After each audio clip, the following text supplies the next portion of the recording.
O Senhor esteja convosco, Ele está no meio de nós. Proclamação do Evangelho de Jesus Cristo, segundo Lucas. Glória a vós, Senhor. Naquele tempo, os pastores foram às pressas a Belém e encontraram Maria e José e o recém-nascido deitado na manjedoura. Tendo-o visto, contaram o que lhes fora dito sobre o menino. E todos os que ouviram os pastores ficaram maravilhados com aquilo que contavam. Quanto a Maria, guardava todos esses fatos e meditava sobre eles em seu coração. Os pastores voltaram, glorificando e louvando a Deus por tudo que tinham visto e ouvido, conforme lhes tinha sido dito. Quando se completaram os 8 dias para a circuncisão do menino, deram-lhe o nome de Jesus, como fora chamado pelo anjo antes de ser concebido. Palavra da salvação. Glória a vós, Senhor. Rezemos, Santo anjo do Senhor, meu zeloso guardador, se a ti me confiou a piedade divina, sempre me rege, me guarde, me governa, me ilumina. Amém. A cruz sagrada seja a minha luz, não seja o dragão meu guia. Retira-te, Satanás.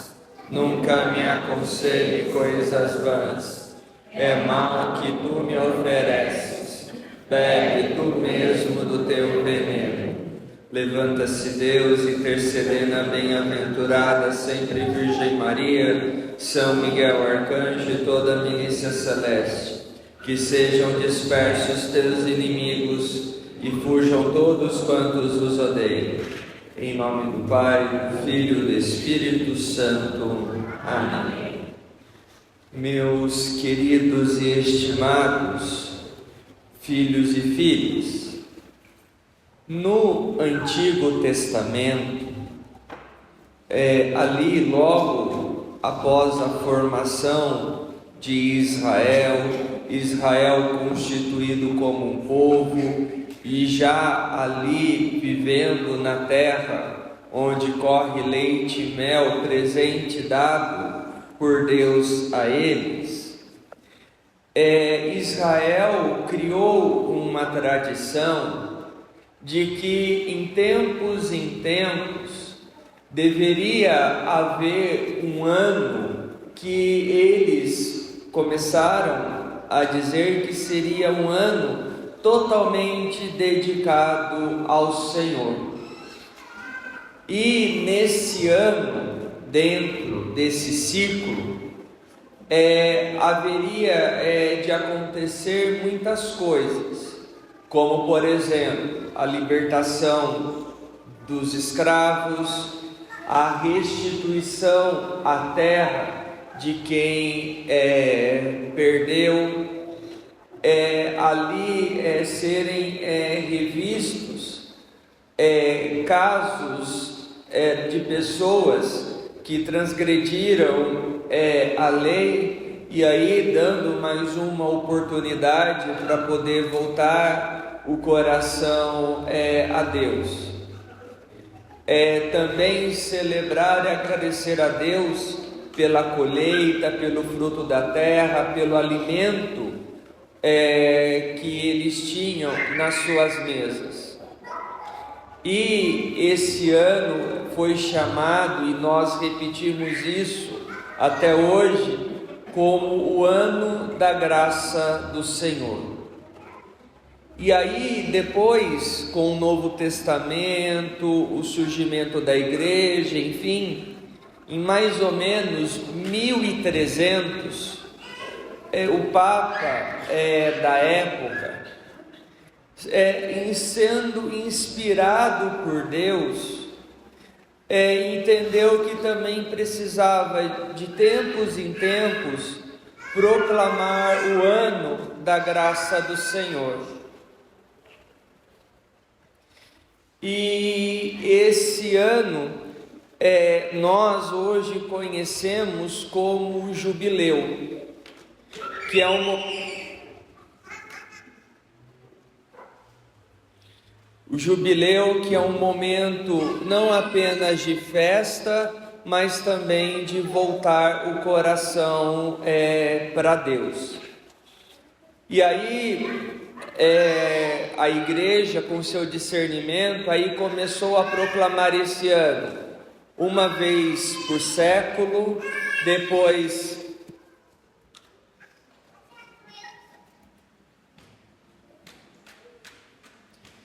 proclamar uma vez por século, depois a cada 50 anos, e aí hoje a cada 25 anos.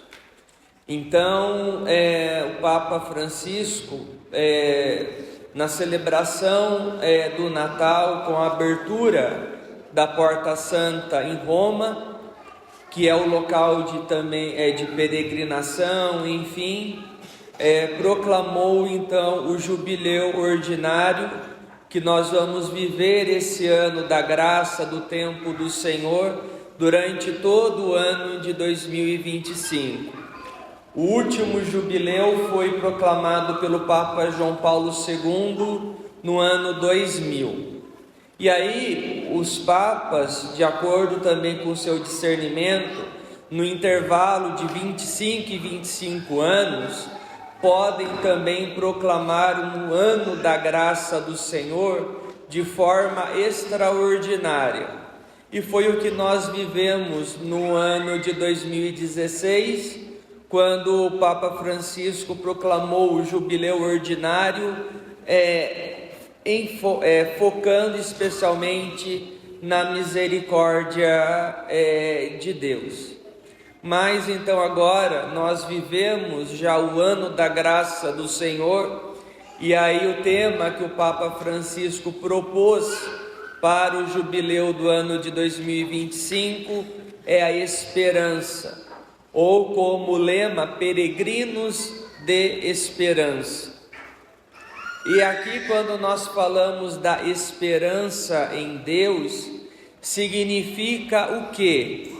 Que Deus realmente de fato vai agir, que Deus realmente de fato vai cumprir aquilo que Ele prometeu.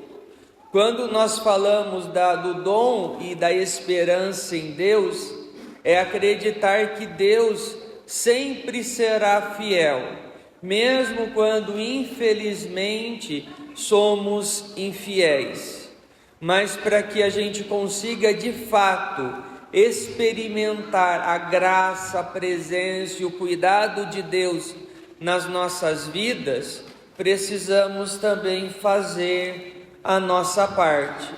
E isso nós não podemos esquecer, porque tem hora que eu vejo as pessoas cobrando muito ou exigindo muito de Deus, mas não faz aquilo que lhe cabe, fica de braços cruzados, e aí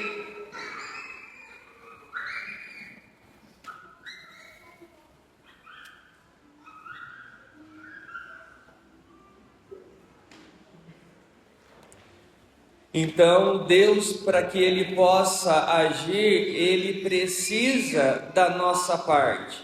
Ele precisa que realmente nós sejamos responsáveis e assumamos o compromisso de discípulos junto dele. Então, olhemos um pouco para a nossa vida e vejamos se nós não estamos cobrando demais de Deus, sendo que nós estamos de braços cruzados, que nós estamos exigindo demais de Deus e não estamos fazendo a nossa parte. E aí nós temos então a primeira leitura tirada do livro de Números. E aqui o livro de Números vem se propor em falar sobre o que significa abençoar ou pedir bênção de Deus ou pedir a graça de Deus em nossas vidas. A palavra graça, na sua raiz mais antiga no hebraico, vem da palavra charis ou charis, depende da tradução. E aí a palavra charis, no hebraico, significa ato de se inclinar, ato de se encurvar. E aí então, o que eu quero dizer com isso? Que quando nós falamos da palavra graça, e o sinônimo que nós utilizamos como bênção, é Deus se inclinando para poder ouvir a nossa prece. É Deus se inclinando para poder olhar a cada um de nós. E quando nós falamos então, ou entendemos graça de Deus como essa ação de Deus, como esse cuidado de Deus, como Deus olhando por nós precisamos entender também que Deus só vai nos dar aquilo que nós precisamos de fato, ou vai conceder aquilo que nós precisamos para desempenhar bem a nossa missão. E qual é a nossa missão? Só lembrando, a nossa vocação primeira, a santidade, que é agir e pensar como Deus, ter atitudes que Deus teria se estivesse no nosso lugar, dando continuidade à missão de Jesus Cristo, sendo discípulos e imitadores das ações de Jesus. Por que eu falo isso? Porque as pessoas vão entender graça ou bênção de Deus para qualquer coisa, ou simplesmente para algo particular, ou para uma situação que não vai acrescentar nada a nós, ou até mesmo coisas supérfluas. E infelizmente, nós nos preocupamos demais com coisas supérfluas, que não vão mudar em nada na nossa vida e muito menos ajudar na nossa missão. E o que tem hora que chega a ser um absurdo é as pessoas acharem que Deus vai conceder a nós uma graça, ou vai atender o nosso pedido para poder maltratar alguém, para poder punir alguém, ou Deus agir de forma vingativa. E Deus em nenhum momento vai agir dessa forma. Deus em nenhum momento vai compactuar com esse tipo de situação. E aí nós que precisamos deixar a nossa birra de lado e entender que nós que não estamos pedindo o que é certo, nós que não estamos rezando e pedindo a Deus aquilo que de fato nós precisamos para a nossa missão, seja a nós ou seja para as pessoas que estão ao nosso lado. E ao ser abençoado, agraciado por Deus, isso aumenta ainda mais a nossa responsabilidade, o nosso compromisso para com Ele. É que tem hora que eu vejo as pessoas pensando que só porque Deus atendeu o nosso pedido, concedeu uma graça a nós, então significa que a gente não precisa fazer mais nada. E não é isso. Aumenta ainda mais a nossa responsabilidade e muito menos nós devemos ficar de braços cruzados. E aí, quando nós entendemos graça como esse ato de Deus de se inclinar, de olhar a cada um de nós, é que nós vamos entender a segunda leitura da celebração do dia de hoje. A segunda leitura é tirada da carta aos Gálatas. E uma coisa que a carta vem nos ensinar é a graça, o dom de poder chamar Deus de Pai. É tanto que Paulo usa a expressão Abá. E só refrescando a memória, Abá não significa apenas pai, mas é uma forma carinhosa de se dirigir ao pai.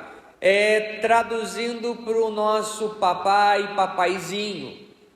Jesus chama Deus dessa forma. Jesus chama o Pai dessa forma carinhosa. E isso é uma das maiores revelações de Deus a nós. Porque se nós olharmos até Jesus Cristo, o Antigo Testamento, querendo ou não, mesmo o Deus de Israel tentando ser alguém próximo, mostrando ser alguém próximo, tinha uma certa resistência e uma certa distância entre as pessoas para poder chegarem a Deus, das pessoas para poder rezarem ou se aproximarem de Deus, porque essa imagem do Deus Todo-Poderoso que está acima de tudo.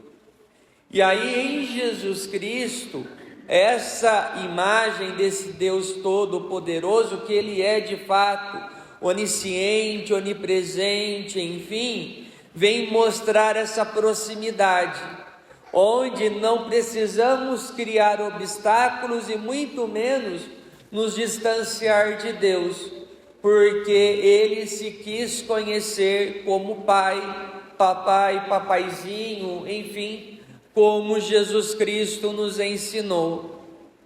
E Jesus Cristo nos ensinou também isso por quê? Porque elevou mais uma vez a dignidade do ser humano, que agora não é simplesmente criatura criada à imagem e semelhança de Deus, mas por conta de Jesus nós podemos ser chamados de filhos e filhas de Deus.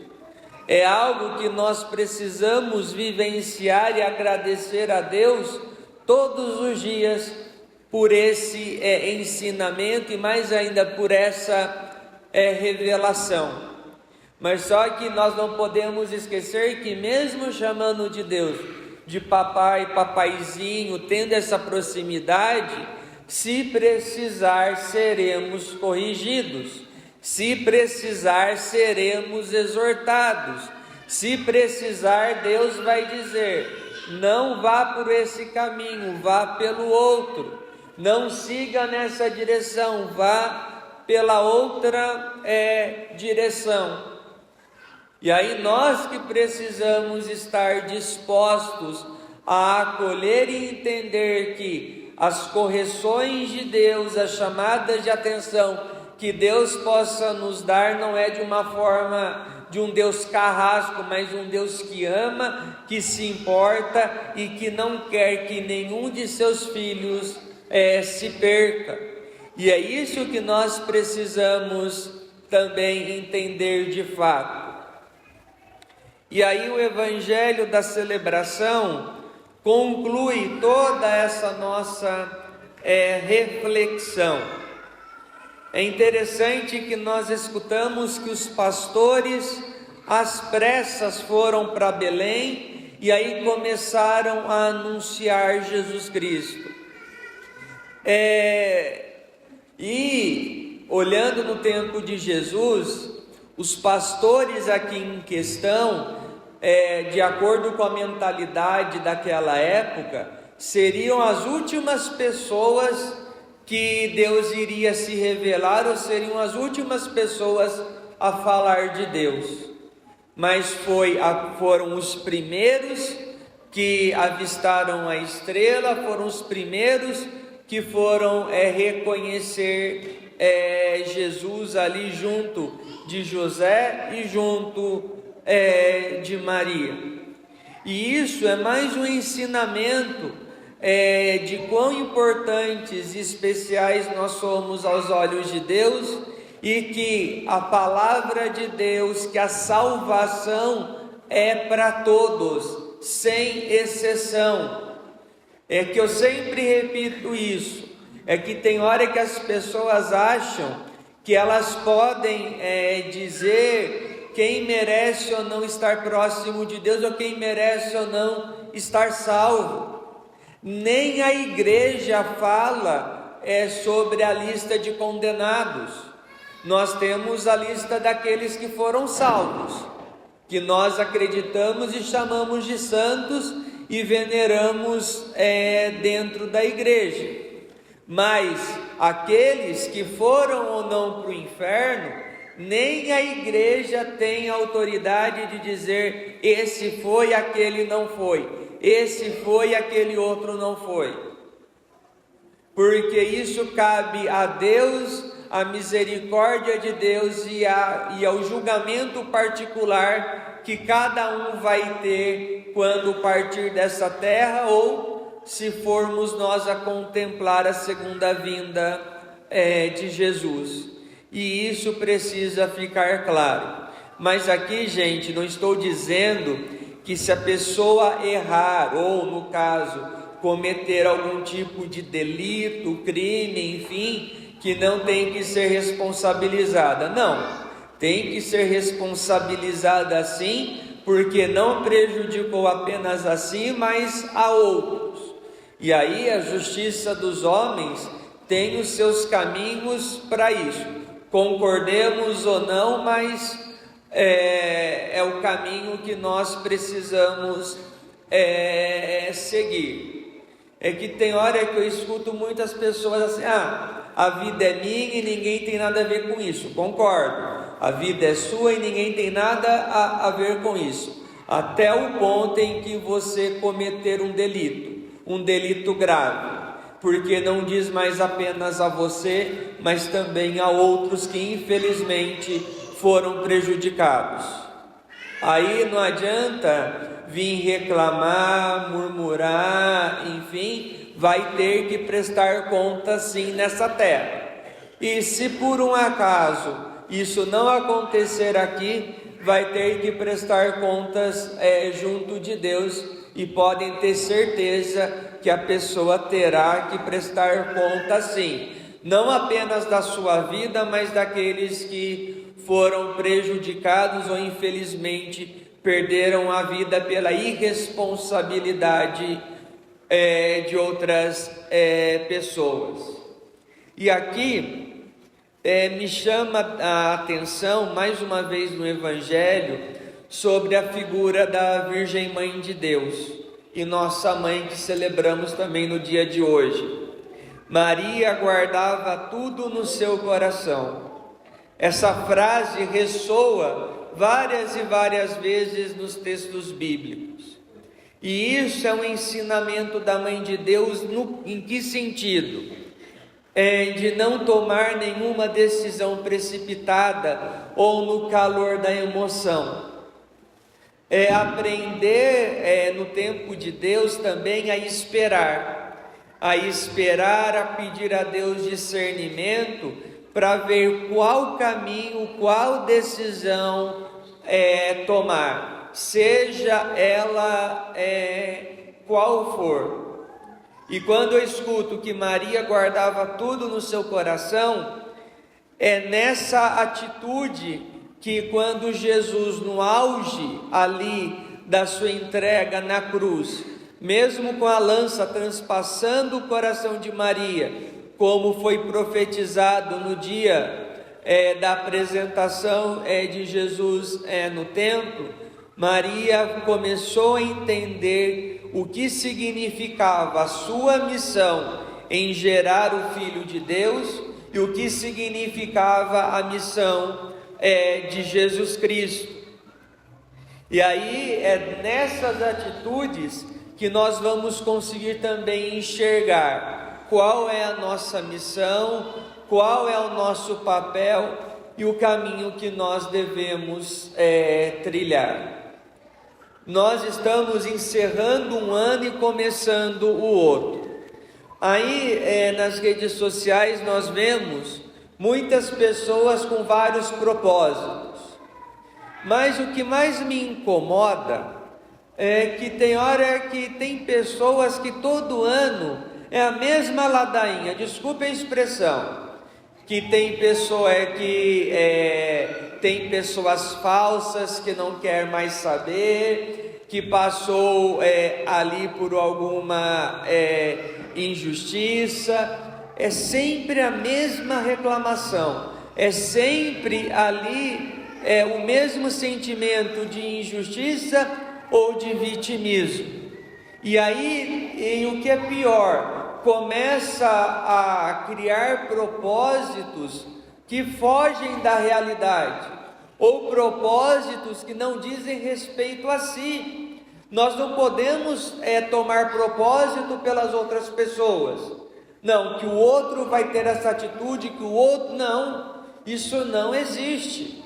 É aquela ideia de fazer promessa para Deus para o outro pagar. Isso não existe. Se alguém tiver que trilhar ou fazer um propósito para Deus, é entre a pessoa e Deus. Se alguém pedir a nossa ajuda, a gente pode, vê por esse lado, tente ir por esse caminho, mas a decisão é da pessoa. O que nós devemos nos preocupar também são com os nossos propósitos, se eles estão de acordo com a nossa realidade ou não. Quando, por exemplo, na vida de oração, eu vou rezar mais a Deus no próximo ano. A pessoa passou o ano inteiro sem rezar, o máximo que vinha era na missa. Me desculpe, pode começar a rezar o rosário no dia 1º, 2, 3, 4, 5, 6 de janeiro, mas vai chegar uma hora que vai arriar, que não vai conseguir. Ou mal colocava a mão na palavra de Deus e aí quer fazer estudo bíblico todo dia. Aí me chamava a atenção que algumas pessoas começaram assim: 1 de 365, 2 de 365, pelos dias do ano, 10 de 365, 15 de 365, depois disso não postou, não falou e não disse mais nada. Mas por qual motivo, se a pessoa não conseguiu ser perseverante? É porque não construiu um caminho. Se a pessoa mal rezava, ela precisa começar nas pequenas ações. Começo com uma dezena hoje, daqui 15 dias, uma semana, segunda dezena, e vai aumentando. Cheguei num terço. Aí 1 terço e 10 dezenas, 1 terço e 2 dezenas. Se a pessoa quer chegar ao rosário, se não, se só quer o terço, está ótimo. A pessoa mal colocava a mão na palavra de Deus. Aí vou meditar todo dia. Não vai meditar todo dia, porque a alma não está acostumada. Santo Inácio de Loyola é muito sábio quando comparou a vida espiritual com exercício. Ninguém começa a correr uma maratona no primeiro dia de treinamento. É algo que vai sendo escalonado dia após dia, semana após semana, ano após ano. E isso precisa ficar claro também, por exemplo, na nossa vida espiritual. Senão vai entrar ano, termina ano e vai ser o mesmo propósito, e a pessoa nunca vai conseguir engrenar ou seguir adiante. Mas também, e aí, como eu dizia, os nossos propósitos precisam também olhar para nós em que sentido? Olha, eu estou com esse problema, essa situação, ou eu tenho esse tipo de atitude que não está legal, então vou tentar melhorar durante o próximo ano, vou tentar mudar no próximo ano. E aí, como eu dizia, é um dia de cada vez. Poxa, falhei, caí de novo, não tem problema, recomeça. Mas precisa também da nossa perseverança. Os nossos propósitos precisam ser de fato reais, concretos e não mirabolantes.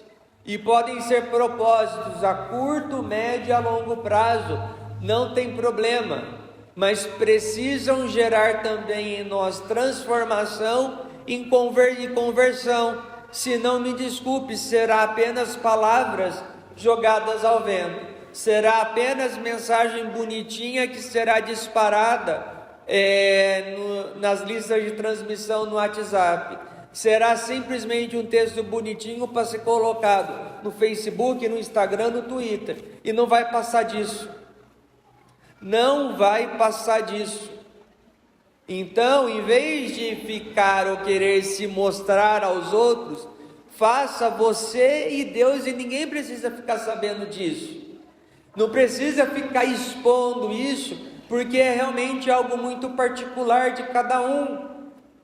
Então eu desejo do fundo do coração que nesse ano de 2025, celebrando o ano da graça do Senhor, que seja um ano de transformação, que seja um ano de gratidão a Deus, porque temos sim muitas coisas para poder agradecer a Deus, e que seja um ano realmente de verdadeira conversão e de transformação, de encontro e de proximidade com Deus.